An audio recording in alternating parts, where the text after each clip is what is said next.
Hello. Hello. Hello. Hello, Mommy Hi. Jay. Hi, Hi, Seth. Hi, sis. everyone. Hi, everyone.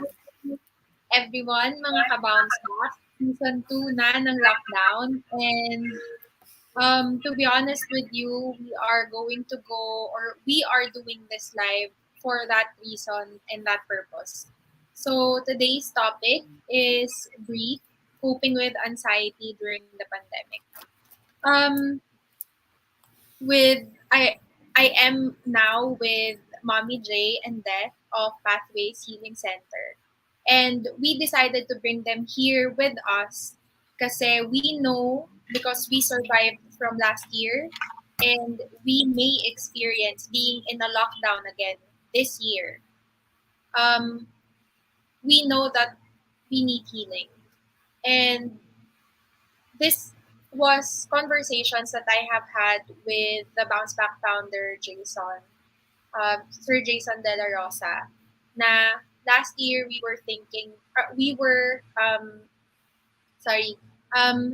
had experiences and encounters with people telling us their problems and with us seeing kung ano yung mga na-experience ng mga people in the private sector and just really with the people who we get to interact with. So now we introduce to you mga Bounce Back Mental Health. We would appreciate if you can be a part of the group and join us there. And we really decided to do that just so in the middle of the storm, you can have a break. You can have a safe space and it could seem like ito na yung kalma in the middle of a very uncertain degree of the pandemic because we really don't know if it's gonna end even if we have the vaccine here. So now we are going to start with just having a small talk or a chit chat with Pathways founder, Mommy J, to also see what she can say about what's happening in the world because all of us know that we need healing and no one else can share it better than Mommy J. So, Mommy J, kamusta po? Good afternoon, sis, and thank you very much for the invitation. We truly appreciate us being able to share what we have with the world. And beautifully, you've said it, and we thank Bounce Back Mental Health for thinking of spinning off na magkaroon ng bounce back. Kasi ang bounce back Philippines, it's not just the business, but behind the business is the mental health of the people doing the business, di ba? So napakaganda. Thank you for that, sis. And thank you for that space. That's very, very important. Many times, we neglect that part eh. Okay. Anyway, I'm Mommy J of Pathways Healing Center, and this is Death. Hello. Yes. And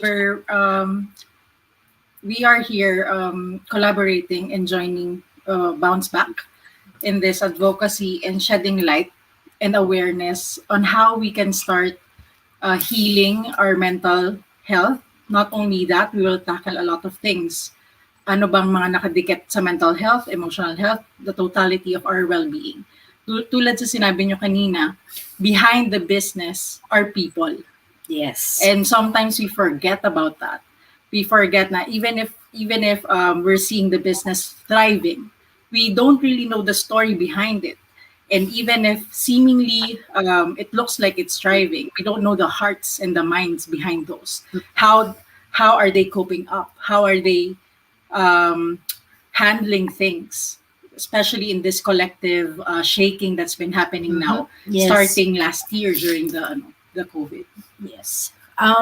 Let's talk about the title, Breathe. Okay.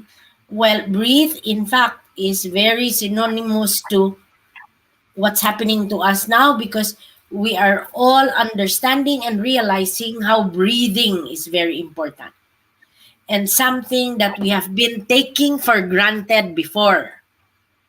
Yes. Ang pinaka tinitake for granted natin talaga, breathing, kasi humihinga ka naman eh, di ba? Kahit hindi ka nag-iisip, humihinga ka. Until COVID came in and we started to realize, my God, how much breathing is very important. So the anxiety during the pandemic that's happening to us, in fact, this pandemic, of course, has shaken so many lives. Yes, and it has affected so many people. Tsaka mamaya na tayo pumunta sa economics. First, with our lives, with our, not so many people are used to staying in one place for ilang buwan yung ano natin last year, yung ECQ. Mabot ba I think 3 it months, was sis? a total of 3 to 4 months. Tapos No? nag-ECQ pa ulit nung August. Mm. Matagal-tagal, di ba? And it seems like I hear a lot of people saying that COVID brought so much anxiety to all of us because nagkaroon tayo bigla ng awareness sa survival. Collectively, biglang, an awareness, a very, very clear awareness on survival. Economically, mentally, emotionally, syempre tuhog-tuhog. And so, underneath it all is because we think that, are we going to survive this? Am I going to survive this? Is my family going to survive this? Health-wise, economically, is our country going to survive this, or the world? Actually, sa totoo lang, itong sense of security natin before COVID was artificial. Let me just explain that. Before COVID, we thought we were okay. We were okay because we were surviving, we were going to office, we had a job, we were doing this and that, we were okay with our family. And we thought that was okay. Until COVID happened, na-shake lahat. Pero actually, before, pre-COVID, if you ask me, medyo artificial ano yun eh. Artificial Sense of security. sense of security. Bakit? Anytime, anything can happen to us. Anytime, at a split second, masunog ang bahay mo, wala. Anytime, lumindol, magunaw ang buong Maynila, wala. But before COVID, we thought we were okay. See? So it was kinda an artificial sense of security, of safety, yes. of living, a way of living that we were conditioned into.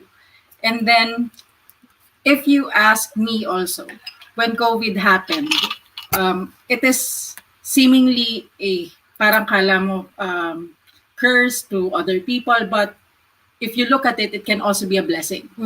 People started, when the shaking happened, people started to see what's really important in their lives, or start to question things about how life is meant to be lived. What really matters right now? Is it really first earning? Is it really the health? Is it my family? How about now when I'm stuck here at home, how can I connect with my friends? And if I don't have that connection, do I even matter? So these questions starts to boil up at saka mag-resurface. So doon ngayon lumalabas yung parang awareness that, pero come to think of it, itong questions na to, it's not something new.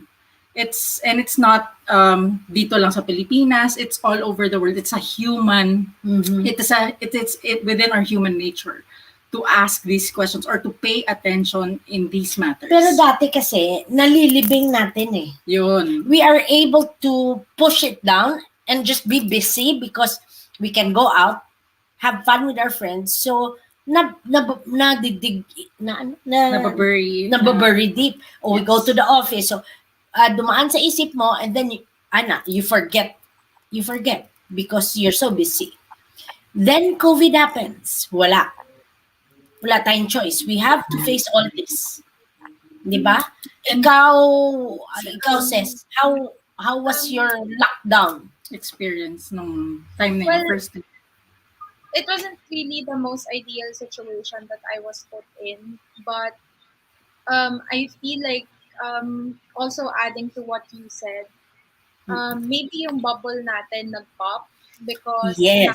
the time that, the universe parang sent us this phenomenon or this parang situation in all of our lives na tinanggal lahat ng possible distractions like being able to go out, being able to drink with friends, being able to focus on socializing.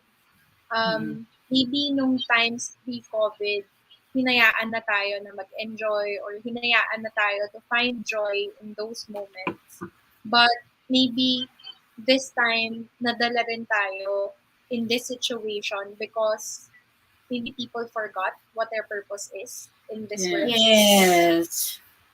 People already got so used to just distracting themselves and putting themselves parang on the back seat Yes. na parang ngayon binibigyan tayo ng panahon to recharge with what truly matters. And I'm not saying na hindi ito family, hindi ito friends. I think what matters the most that yung nagawa natin this pandemic is for us to be able to reconnect to ourselves.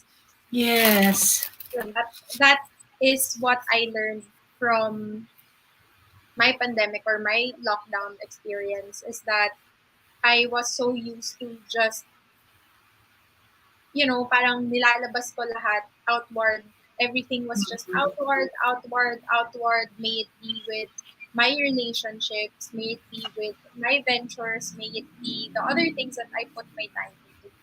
And what I learned is that during the lockdown, since kunyari, di ba, pagka nagpa-COVID ka, mag-isa ka lang sa room, talagang Yes. secluded ka. And maybe those were the times na, I'm not trying to make light of the situation ng mga na-COVID talaga and nahihirapan. It's really not that. Yes. It's really being able to connect to yourself and asking the things that you should be asking or asking the things that you should know the answers to, like, what is your purpose? Why are you here? Why did you even, you know, why did your soul even be like choose to be here? Parang baka yun yung mga questions na dapat matagal na nating alam at hindi natin nalilimutan. And maybe this is why this happened. Itong great isolation that we have. Very Beautifully said. Oh, di ba? Actually, of course, yes, we are not downplaying the effects of COVID, but in all honesty, we can use this happening or this event to truly put some sense into our lives and use it. Kasi all of a sudden, the world was afforded a time to pause.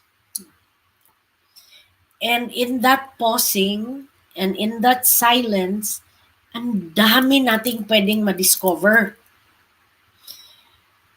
Pakikitungo mo sa pamilya mo, you tend to when we are isolated and with ourselves all the time, because most people are not used to being with themselves all the time, because most people are used to being with other people all the time, so we don't hear ourselves, and this time we have no choice but to listen.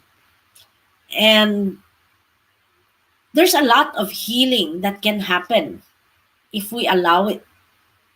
There's a lot of time for healing, there's a lot of time for realization, there's a lot of time in for us to connect with ourselves.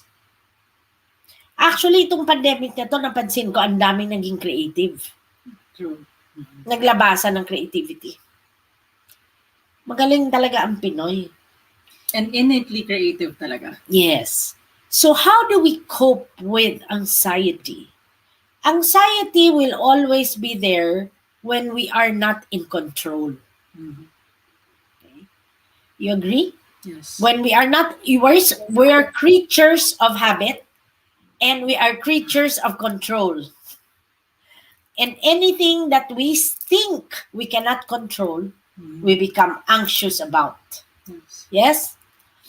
Yes, we So what become is anxious about, or maybe we bury it. Katulad nga po yes, ng other conversations natin, you were saying that Filipinos are resilient, but they are very also, like, one of their top traits is burying whatever it is that they can bury. oo.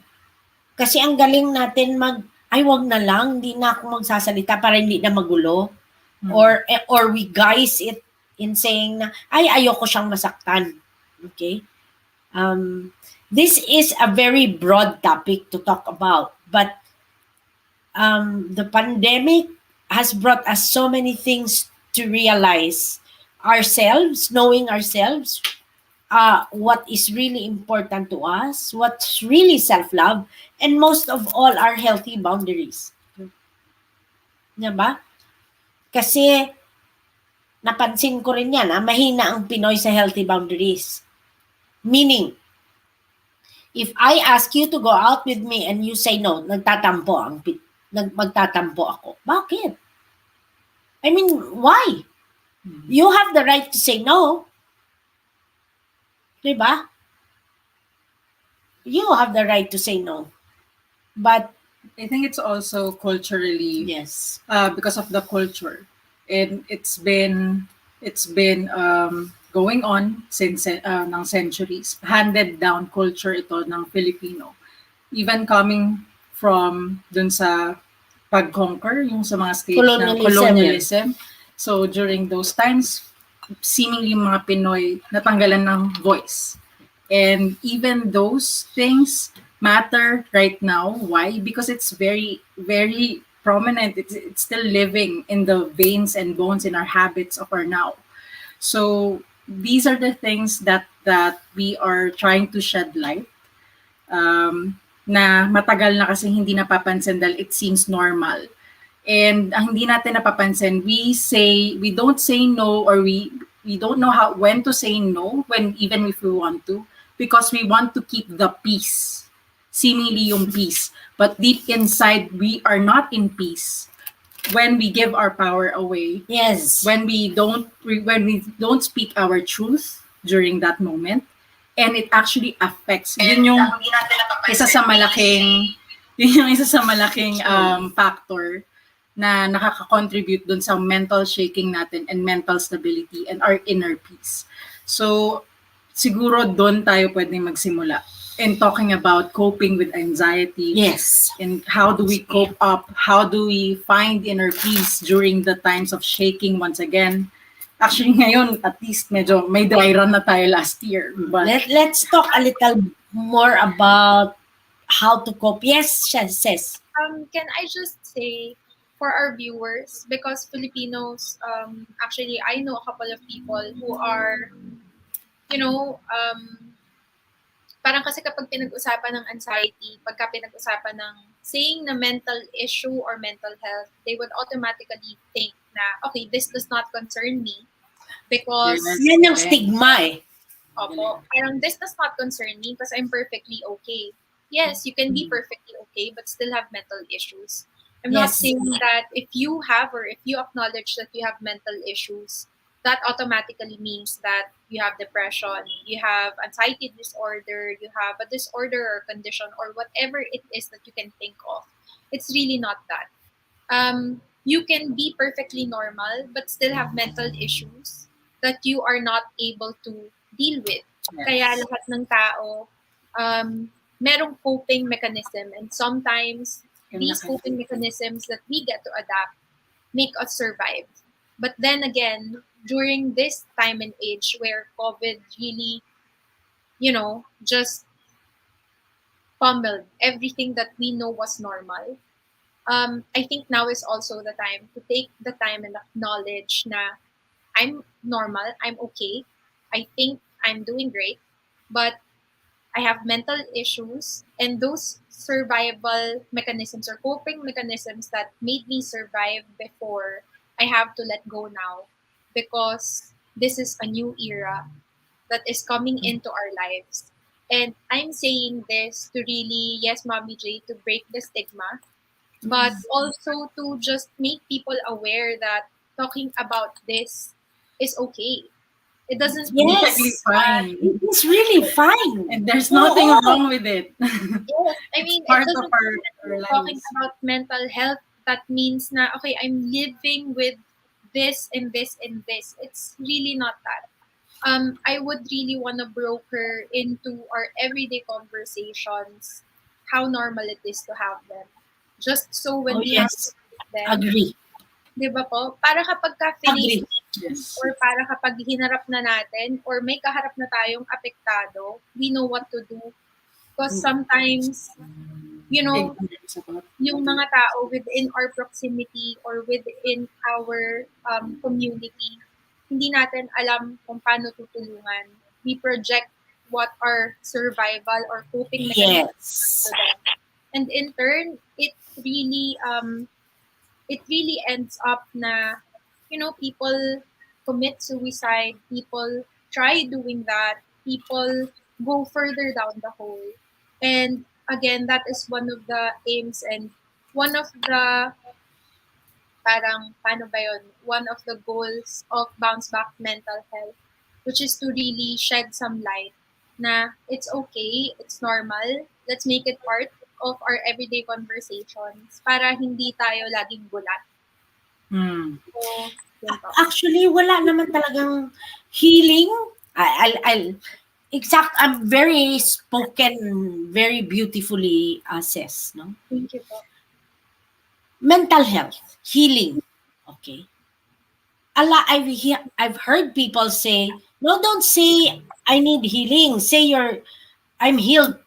That's spiritual bypassing sa amin. Ha? Ba't mo sasabihin na, why are we afraid to face the issue? I'm having mental health issues now. I'm scared. I'm going through the motion. I'm angry. Hmm. There's nothing wrong with that. In fact, every healing starts with first acknowledging that it's happening to us. And wag na tayong magtaguan or everybody goes through this. Everybody goes through depression. May tinatawag akong walking depressed. Alam mo, pag tiningnan mo, tawa ng tawa, okay. Pero ang totoo nun, depressed na depressed. And then all of a sudden, they commit suicide. Okay? Parang ano lang yan, parang walking pneumonia. Ito, walking depressed naman. Okay. So, there is a huge stigma when people say about mental health, about healing. Why? When you go for body In a gym or in a what? gym, you're healing your body, you're going vegan, Like a normal spa. naman ah. So why is it that mental issues or emotional issues are taboo at this time And neglected. and Grabe. neglected? It's not actually, I think it's not really taboo. Hmm. It's just that we are not yet brave enough to face because nandun tayo sa collective conditioning ng huwag ka ma-depressed. Okay lang yan, huwag mong iyakan. But you Kaya mo see, yan. kaya mo yan. Neglecting, Parang po yung false positivity. yes. Sa yung Yun. Oo. So, hindi, okay lang yan, huwag kang ganyan. Negative yan. Nega mo naman. Wag yan. Nega mo. Positive tayo. Think positive. Masasabi mo ba yun sa puso or sa soul ng tao na nasasaktan because she was betrayed or she was abandoned by someone or she was, for whatever reason, or she was violated emotionally by someone? You cannot just tell that person na, okay lang yan, huwag kang negative. You can't. The first thing that we should do or is create a space of no judgment where people can come, brave enough, can come with their courage, where they can be brave enough to talk about how they feel and what they think. without having the fear of being judged. without having the fear of being And judged. in pathways also we call that holding space. Mhm. And when we start holding space for first for ourselves, because it's really difficult to hold space for another, tulad nung sabi nga ni Ses, paano mo lalapitan yun kung hindi nga natin alam paano i-deal with. So again, we cannot give what we do not have, or we cannot share what we do not know. So we start first within ourselves to hold space for ourselves, to listen to our inner mind, to the chatters of our mind, to listen to the emotions, the things that we feel with our hearts. And when we start doing that, we can now understand what other people are going through. And in any moment that other people are going through, they're shaking their emotions and their mental chatters that they have to vent out. People are now able to hold space for them without judgment, because they are aware how that feels and how to go through it. When we hold space, we're able to guide them on how they can take their power back by themselves. We don't Yes. even have to give advice, because Sometimes you don't sometimes even have to. and when you just hold space for other people without judgment, what happens is you allow the person to hear themselves. And it starts there, especially in dealing with mental Aren't you health. proud of yourself? Oo nga, sis.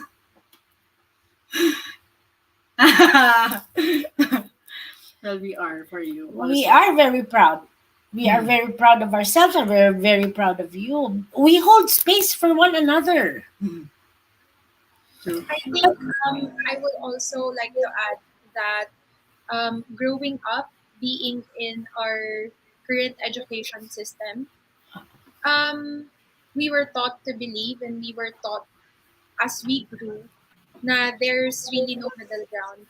There's just right, and then there's just wrong. You're either an optimist or you're either a pessimist, and there's no in between. So maybe that is why when alam niyo po yun, when we are presented in situations na paano yun, hindi pa ako sure kung ano ba yung gusto ko, or Yes. need to take a pause to regroup myself. We don't know how to do that because, as I have said, we only know the right and the wrong, and then there's no middle ground. Parang kapag ka nag-take ka ng pause, that's already wrong because that's not part of the norm. And I hope that in our succeeding episodes about this and in our succeeding talks about healing, we would also allow ourselves. Kasi some people would say na, paano to, nag-heal ako, pero nagkakamali ako, edi wala na ako dyan. I myself am a victim. No, I Very myself, nice. hindi victim eh. Parang Nice. kasalanan ko yun about me Okay. being Let's talk about that. Ang ganda niyan. of trying to achieve perfection because I am on a healing journey. And I would just like to say that in your healing journey, there's no right, there's no wrong, there's no parang optimist or pessimist. It's really, you're gonna make mistakes and then just go back. You're gonna make mistakes again and then go back. Actually, honestly, the healing journey is about mistakes. If you don't make mistakes, you don't learn. We learn from our mistakes. So, if we talk about the journey, there's really no, ay, wag na ako magkamali. Hindi eh. Hindi mo mamamaster ang emotional stamina, emotional intelligence. Okay? We cannot master that emotional intelligence part and harmonize it with our IQ if we don't make mistakes. Because the only way for us to recognize what is in the other side, the yin or the yang, or the negative and the positive. When I say negative and positive, I'm not talking about bad and good. I'm just talking about negative and positive, period. For us not to be able to experience that pendulum, we will never learn. And part of that mastery of building that spiritual stamina within ourselves. What do I mean by spiritual stamina? It has nothing to do with your religious background or your religious paniniwala.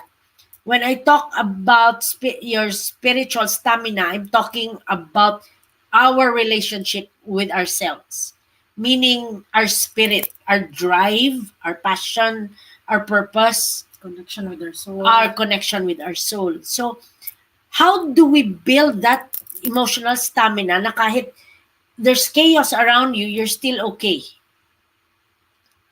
You only build that through experience and through fire and pressure. Saan nanggagaling ang pressure? From the mistakes that we make. And then we try again.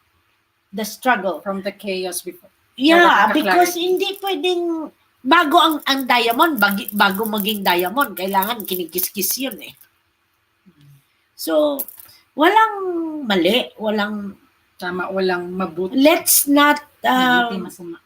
actually dito sa pathways we always say there are no right steps. There are steps, but there are no right steps to mastering yourself, because it's all about self mastery.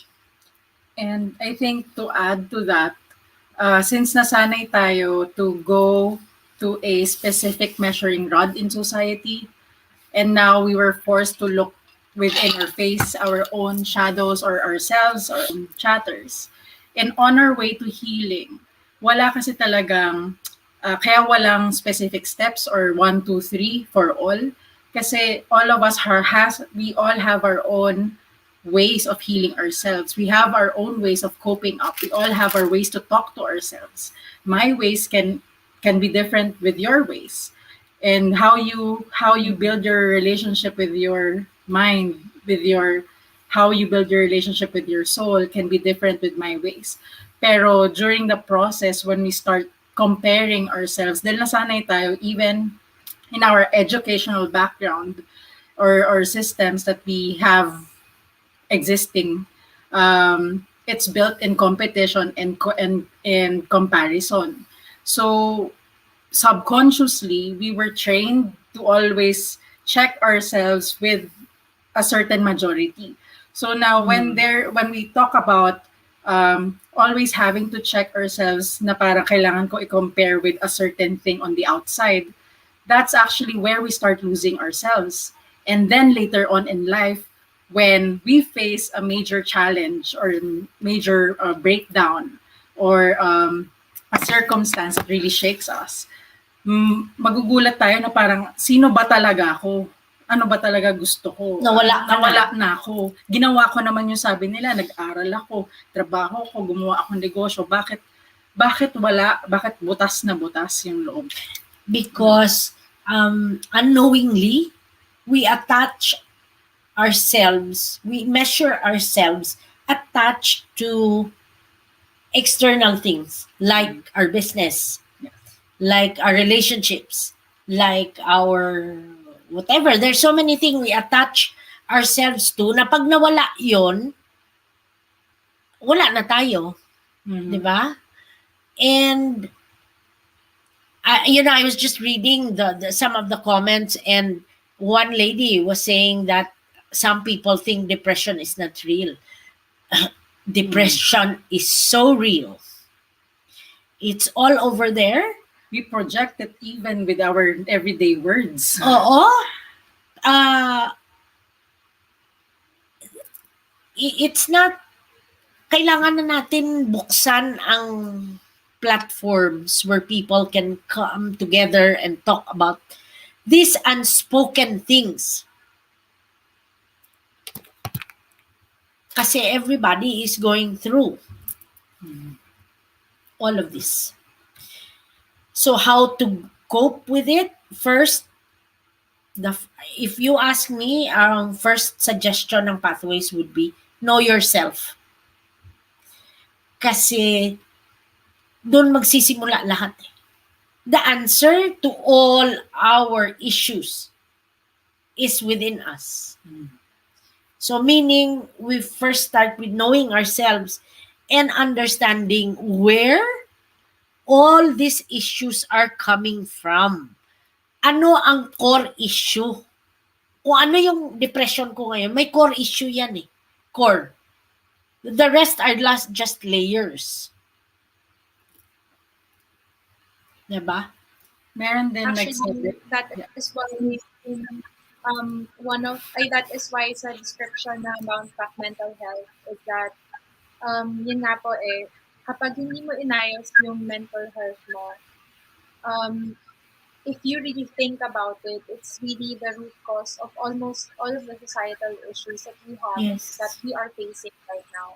Yes. Why are people so hostile? Why are people so aggressive? Why are Mm-hmm. people parang so avoidant? Yes. Why can be people in a very parang yung time na dapat balikatan, yung time na dapat tulungan, why can people still afford to be on time? Those kinds of things. It really, parang ang pinanggagalingan nun, and it says a lot about yung mental state mo and yung mental health that you have. And it Yes. doesn't mean, again, when we're talking about mental health, you're depressed, you have a mental condition and whatnot. It's really not that. It's your state of mind na, yun nga po parang how can we do these things and how can we be the opposite of this? So, okay, Beautiful. Sa totoo lang, lahat tayo may mental condition. Some people will probably not agree with me that they have a mental condition, but we do. Why? Because as a collective, as a population of the world, we all need healing. Kasi hindi magkakaganito ang buhay natin, ang buong mundo, kung hindi kailangan ng buong mundo ng healing. Because what is happening in front of us, externally around us, is happening because we have first created it in our own lives and projected it outside. Just like what you said, people will not be hostile, people will not be like competitive kung wala silang issue na kailangan nilang ayusin. Bakit ba nagkakandara pa ang tao maging competitive? Why? Dahil takot ka maiwanan ka. Takot ka na baka hindi ka mag-survive. Bakit? Pag kinalkal natin yan, may pinanggagalingan yan eh. Experience even from childhood. People, I will say this again. Hurt people hurt people. Hurt people hurt people.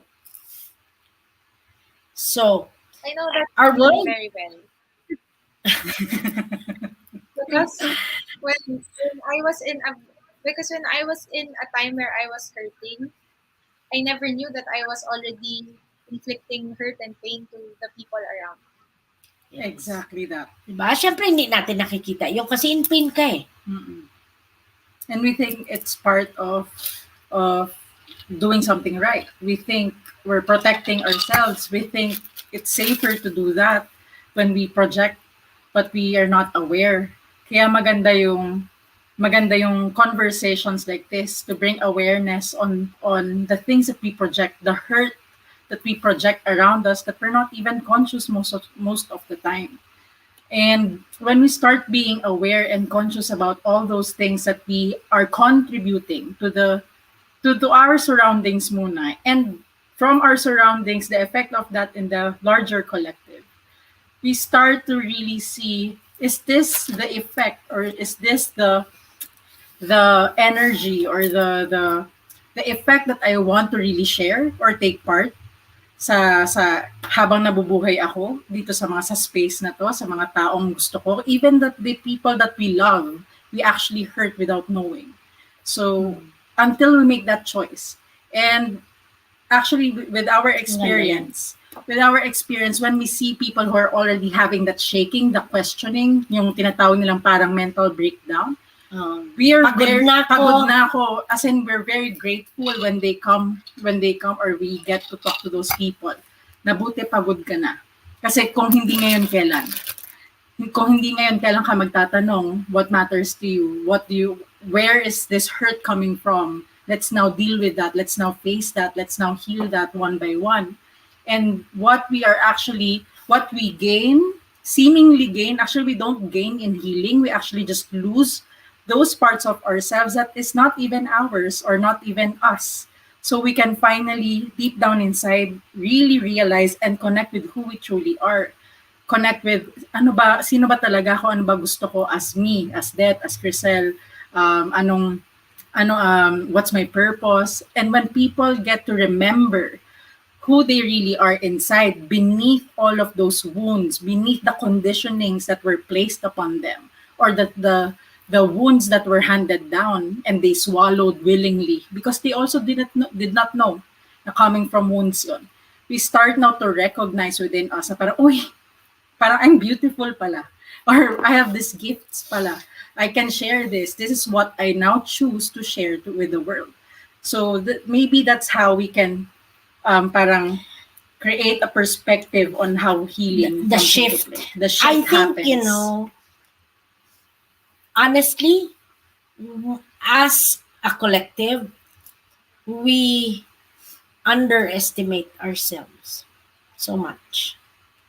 There's a lot in us that we have not discovered.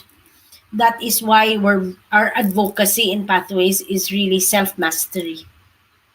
Yun talaga ang ano namin. And the very core of that self-mastery is self-love. Yes. Ang dami na rin kasi naging connotations on self-love. Ang daming naging ang dami na rin na naging stigma about, hindi naman stigma, but more of misconceptions on self-love. But wait, I think we're having technical issues. Hello? There. Okay na ata. Okay.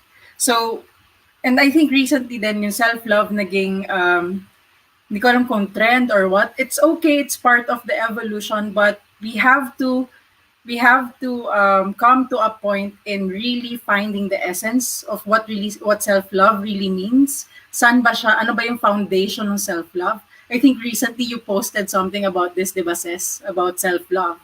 Na alam niyo ba talaga kung anong self-love na sinasabi natin? Kasi when we start talking about self-love, it's not only shopping or going sa spa, paganda tayo. It's not only exercising sa body. It's the questions na pwede nating tanongin when we start finding or really dealing with or parang looking for self-love.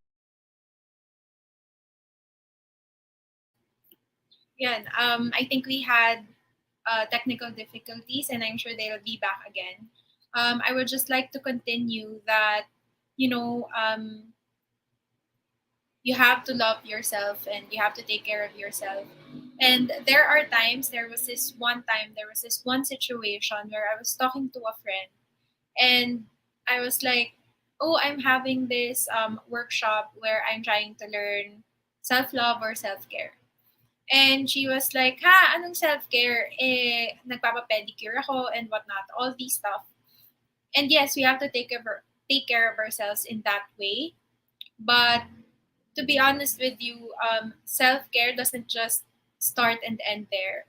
And if you want to know more and if you want to be able to do that for yourself, there are workshops and there are other things that you could focus yourself or give yourself the time to know more about it. Kasi yung sinasabi na magpapa-pedicure, magpapa-manicure, may spa day, may salon day, yes, it's a form of self-care and self-love. But you have to also think of other ways kung saan hindi mo kailangang gumastos para mahalin ang sarili mo o alagaan ang sarili mo. It really just becomes a form of self-love or self-care because you took a break. And that break was much needed by yourself. Um, so, do you have questions? Can I see people? Since we're still waiting for them, can I see if we have questions or comments here? Okay. So, shout out to Ayla Bautista. She says, love to see you and hear you again, both Mommy J and Ate Det. Hello, Ayla. Thank you for tuning in with us. I hope you can share our live so more people can see it. To Angelica, congratulations, proud of you. Hello, Jackie and Carcel. Thank you for doing this for the community. Thank you also for tuning in. And I would also like to request for you to share our stream just so we can reach more people. Hi, Venus. I'm happy to also see that you're here and tuning in with us. Um, to Marge Gonzon, hello. Thank you too for tuning in. I would also like to request for you to share our stream just so we can reach more people and educate them on how to really cope with anxiety during the pandemic. There's this other comment from AJ Songlao. He is saying napakalakas ang konsepto ng enmeshment in Filipino relationships, and we see it clearly in families and even communities. Hi, AJ. This is the first time that I'm hearing about enchantment. Can you educate me? Now, can you And read it? then, hi, Jason. Hello. I hope you're doing. I hope you're proud of us that we're doing this for the community. For AJ, he is saying one of the good things that has happened in the past decade was how the conversation regarding mental health became more common. Younger and younger people, minsan elementary pa lang nga, understand what is mental health. The stigma is real, pero as what Ma'am Jackie said, it's a conversation that needs to happen in an open and non-judgmental space. Well, I really believe that conversations like this should really happen without judgment, and that should really happen within a space where the participants are receptive. Kasi if not, it just parang it just gives more trauma to the person involved. And then Yes, actually. parang a conditioning na on the side of yung naglalabas ng sama ng loob, parang ba't pa pala ako nag-open kung ganito lang din pala. And on the side nung umiintindi, bakit ka nga para talaga nag-open kung napakasimple lang naman pala ng pinagdadaanan mo. It's really those types of situations and conditions where when people are exposed, people really don't know what to do, as what we have talked about earlier. They really don't know how to receive. Kasi usually, di ba, kahit simplified na yung situation, like I would say, okay, I'm hurting right now because I am in this so and so situation. And for us, it's super simple, but when we try to understand it or when we try to dissect it, people would be like, ah, I'm also in the same condition, pero hindi naman ako nagkaganyan. I mean, I think we are also so used to the conditioning na nagko-compare tayo. That is why it really, parang nilalayo niya tayo dun sa middle ground where we just really understand each other and hold space.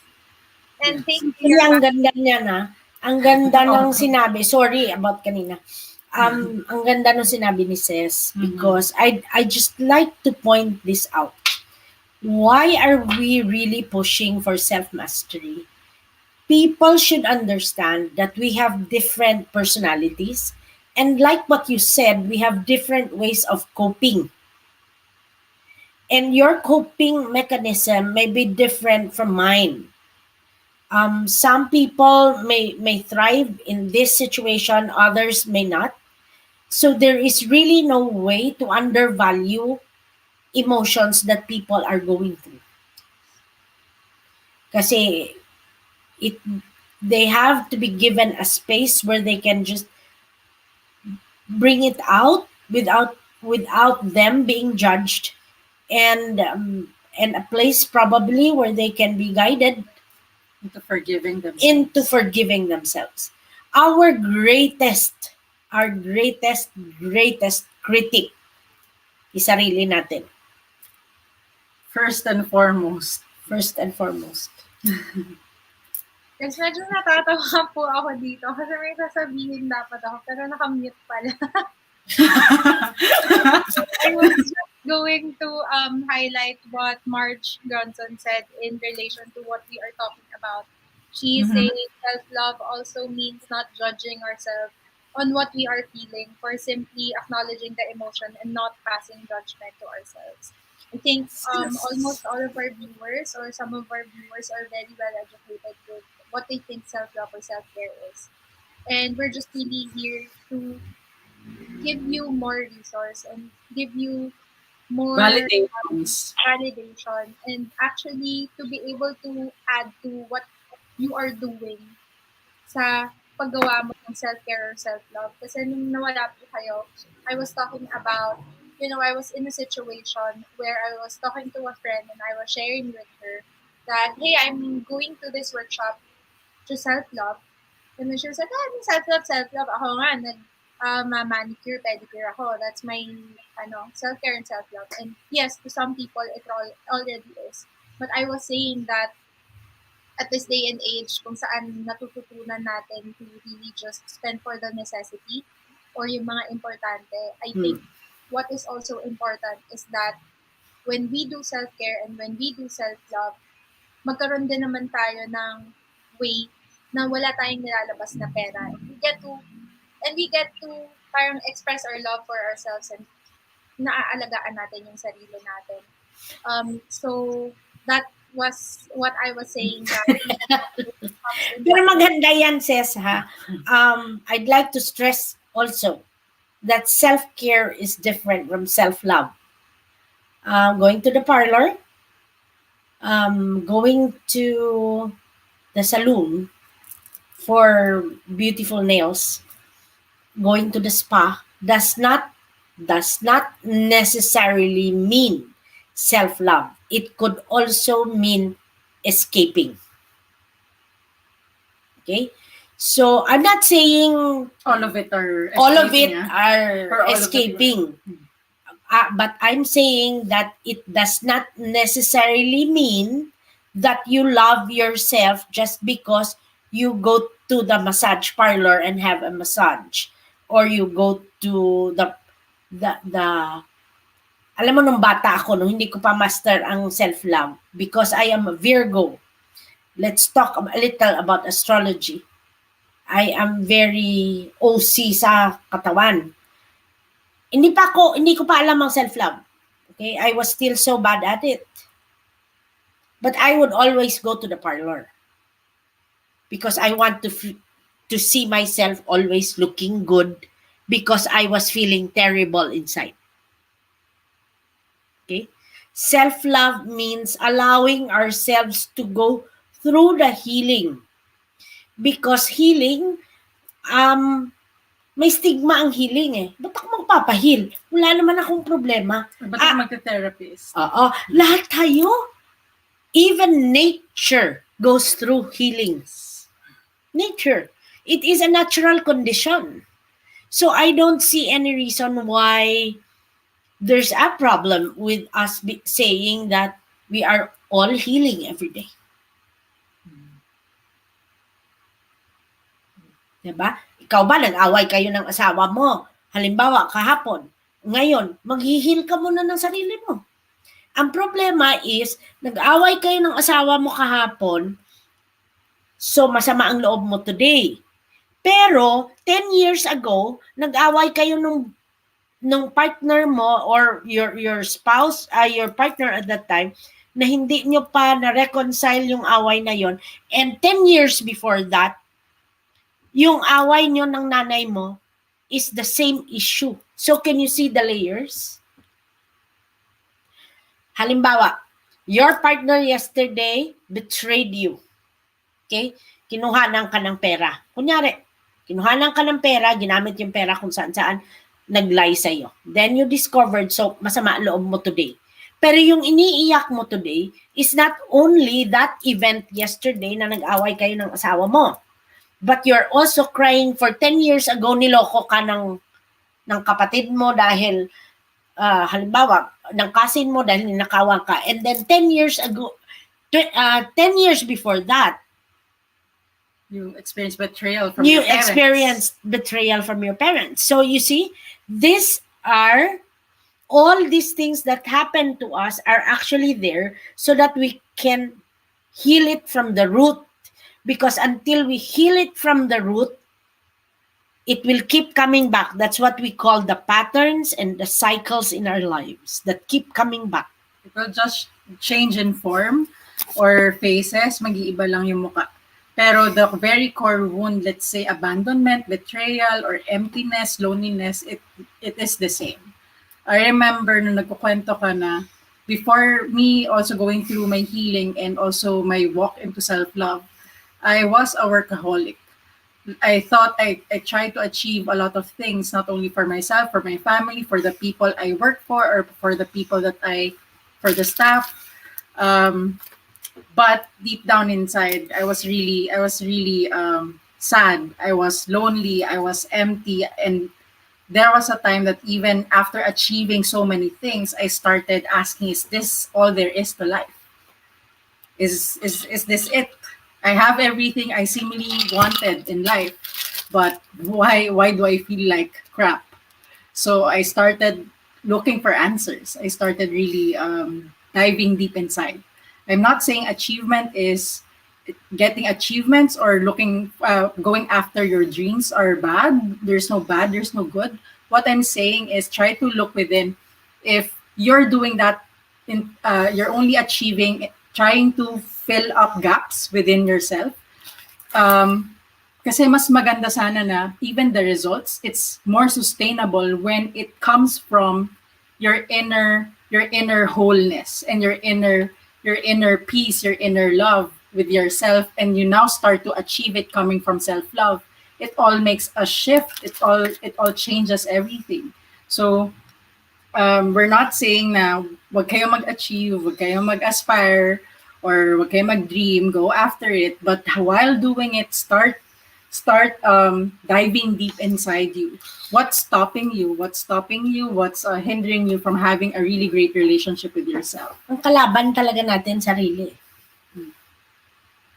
No. So let's go back to being anxious and being depressed. All these things are happening to us because of the trigger COVID, but all these things are happening to us for a greater reason and purpose. We will not probably talk about that now. We will reserve that for other dates. But Right now, right now, let's just talk about the vibes that's all around us. And part of that is that a lot of people are getting very antsy about how they will survive and forgot how to breathe. and forgot how to breathe. Especially right now, I think people are simultaneously experiencing yung feeling of loss of jobs, loss of security, loss of grasp or control sa kung ano yung mangyayari tomorrow, or loss of foresight with what's gonna happen to my business or to whatever it is that I'm doing, especially with the lack of transparency that we're getting from the government as to when we will be vaccinated, what's the next plan, and so and so. I think yung mga tao, that is why they're feeling very, very anxious kasi at the end, we really don't know. But what we don't know is that life is also we don't know.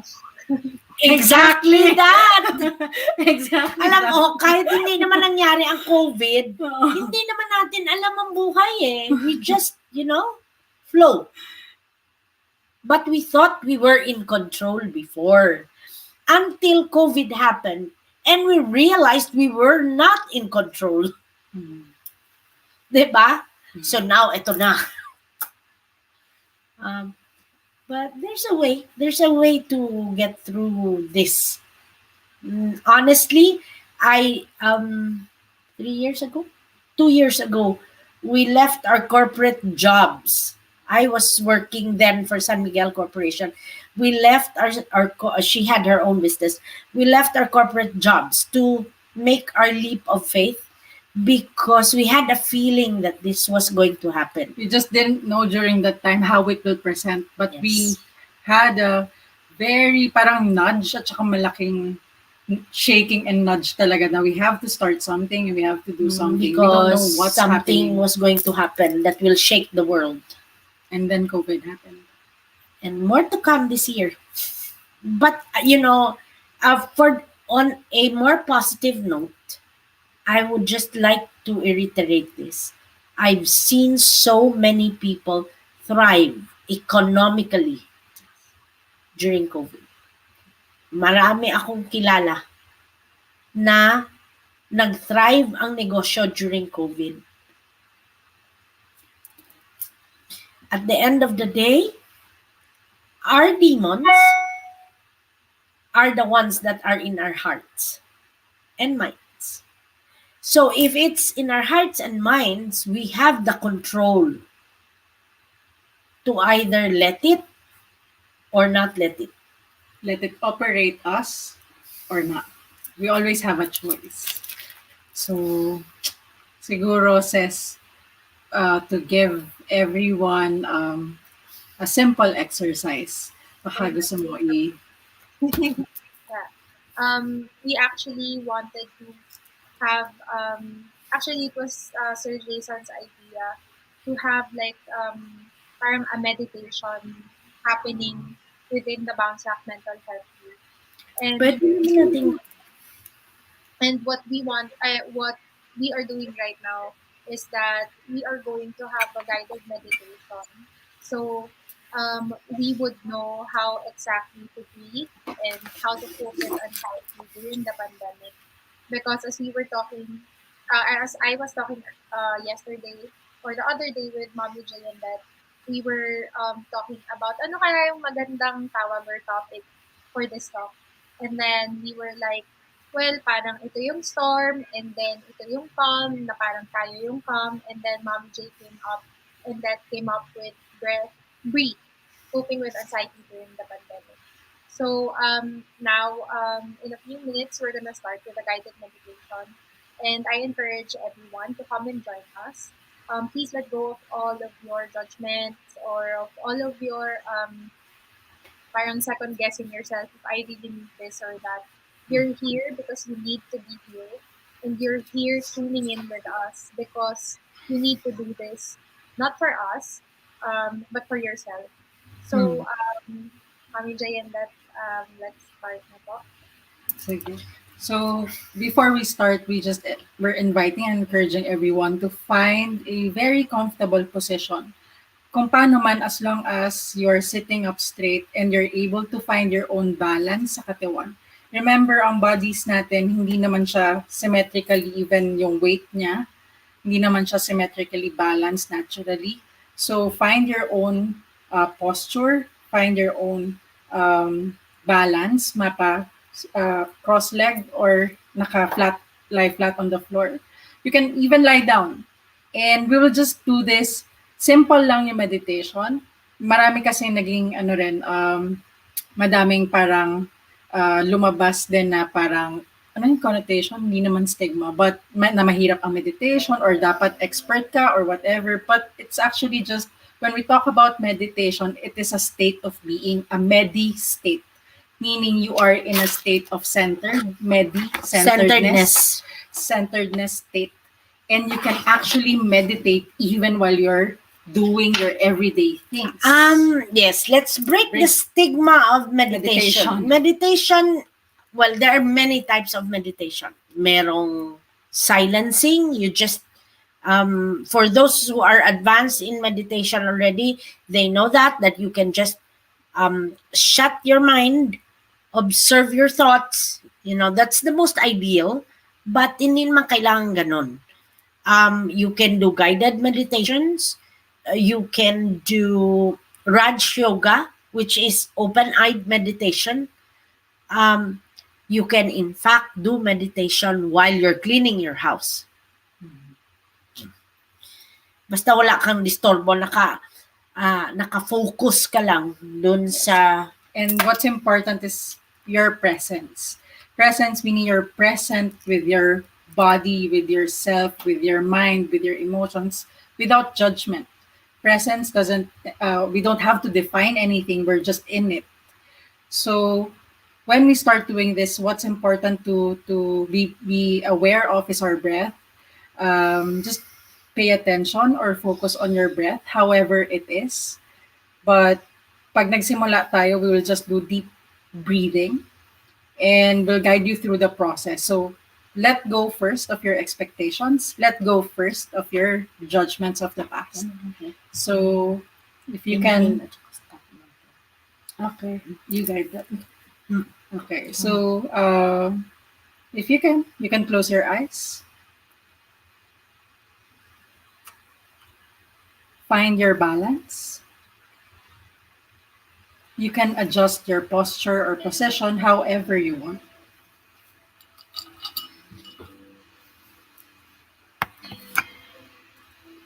until you get to your center and you start to become aware how the gravity is pulling you, supporting you.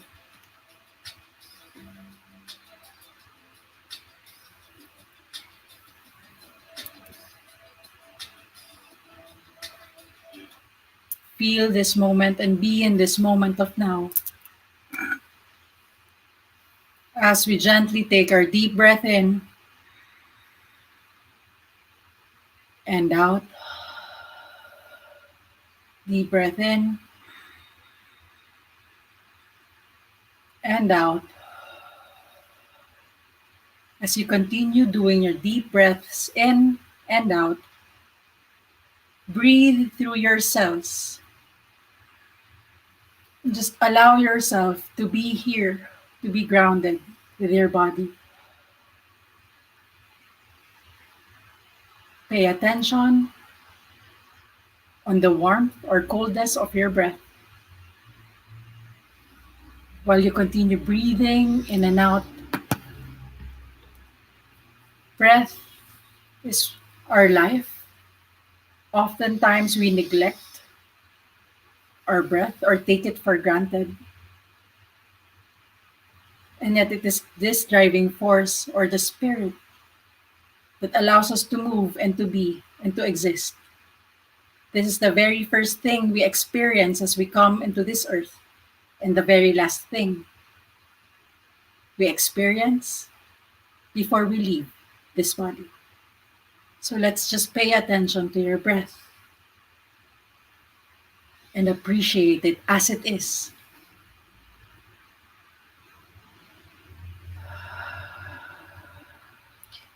Receive, receive the air and receive life. As you inhale, receive life. And exhale, you release all your tensions, all the tensions in your body, all the fears. Let them go. Again, inhale and receive, and exhale as you let go of everything that stresses you, all the tensions in your body. Again, take a deep breath in and then out. Now, our next breathing exercise is that I will ask you at the count of 10, we will inhale, and at the count of 10,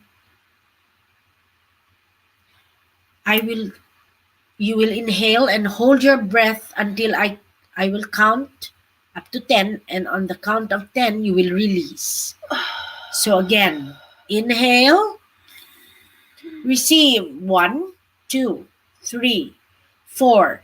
Hold your breath 5, 6, 7, 8, 9, 10. Release. One more. Inhale. 1. Hold your breath 2, 3, 4, 5, 6, 7, 8, 9, 10. Release. And last, inhale life and love as we hold it. 1, 2, 3, 4, 5, 6, 7, 8, 9, 10. Release. Okay.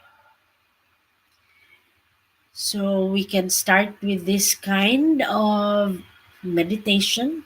We can do this daily. as we exercise receiving and releasing. This is what life is all about. This is part of life's natural condition, to receive and to release. So when we can do this, when we practice this every day by learning to inhale and exhale, we will notice that we will be more settled and present in what we do. Okay? Our goal is to keep ourselves present in our now. Okay, so I will count to three, and when you are ready, you can come back. One, two, and three.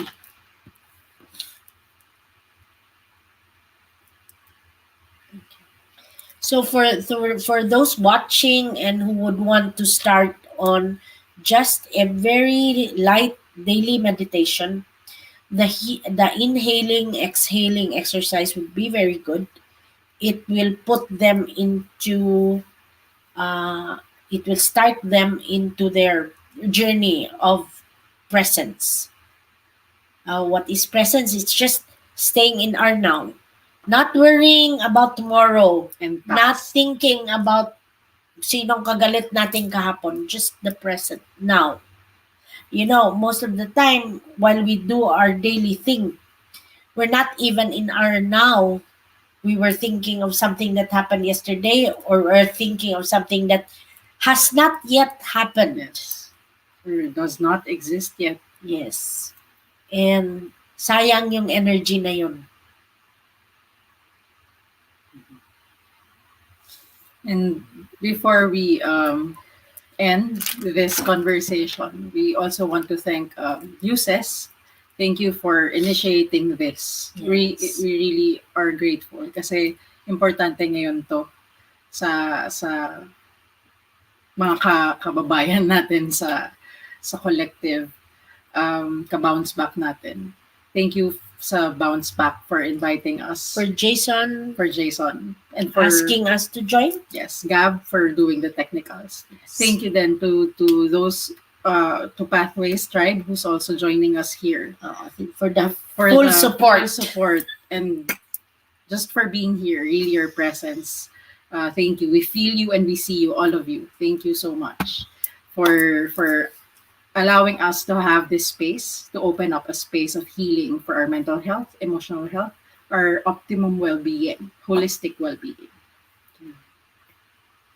Thank you, Ses, for the invite, for planning this, and thank you also to Jason and Gab for the founders of Bounceback. We need more people like Come you together. to come together and do all these things. And if you need us to share, just let us know at any time. I would also like to thank you, Mommy J and Beth, and for also yung buong Bounce Back community. And I would also like to thank the sorry. I would also like to thank the community that we have in Pathways. We wouldn't really have been able to do this if we were not awakened to doing something that can be of help to other people. I mean, I think now is the time na I have already maybe worked inwards or started my healing inwards. Maybe now is also the time to, share it to other people just so they would know or they can have access to the healing that I was able to do. Yes. Because I would just really like to share that there's this one quote that always resonates with me. And it says that,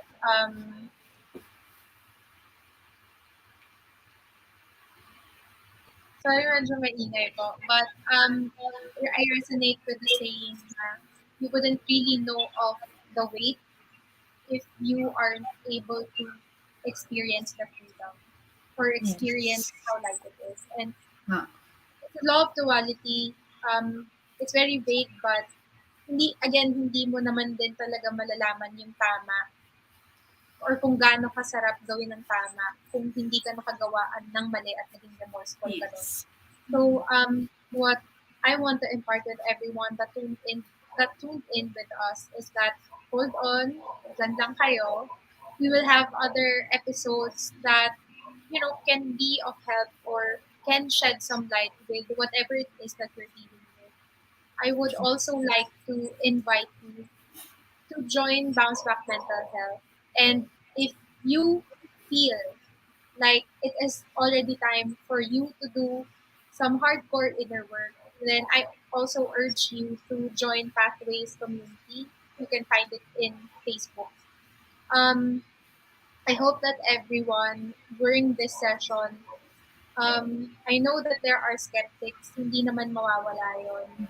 But I still urge you to really see and try to listen to the voice that is inside you. Ba't ba ako skeptic? What is it that I'm pinaglalaban ba? I mean, mm, what is it that I wanna avoid?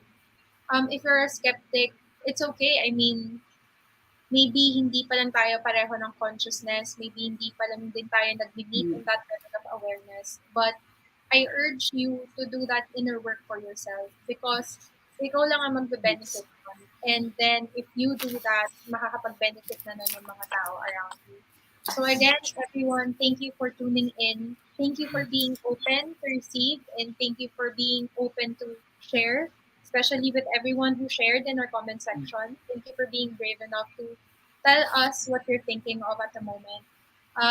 Thank you also for spending this time with us. I mean, I hope that you were able to breathe a sigh of relief or that we were able to shed some light with you sa pag-cope mo with anxiety during the pandemic. I mean, it's not easy. Trust me, I know, we know, everyone knows it's not easy. And we are here to just be your ka-bounce back or your friend. You can even, once you join the group, you can even just share what you want. We will be of help. If not, and if you're kind of ashamed to say it out in the open, then message us. We're here. Yes. We're your friends. Mm, Um, Again, I would really like to thank you, Mami Jay and Dad, for mm, Pleasure. accepting the invite. And then to Jason and Jelix, thank you for giving us the opportunity to do Bounce Back Mental Health. And to everyone, I hope we get to see you again in our next episode. We will be announcing in the Bounce Back Network group, and we will also be announcing in Bounce Back Mental Health when those would be. I hope that when we announce it, you would still be open and be able to join us. Thank you. Thank thank you, you. guys. Thank you. Bye.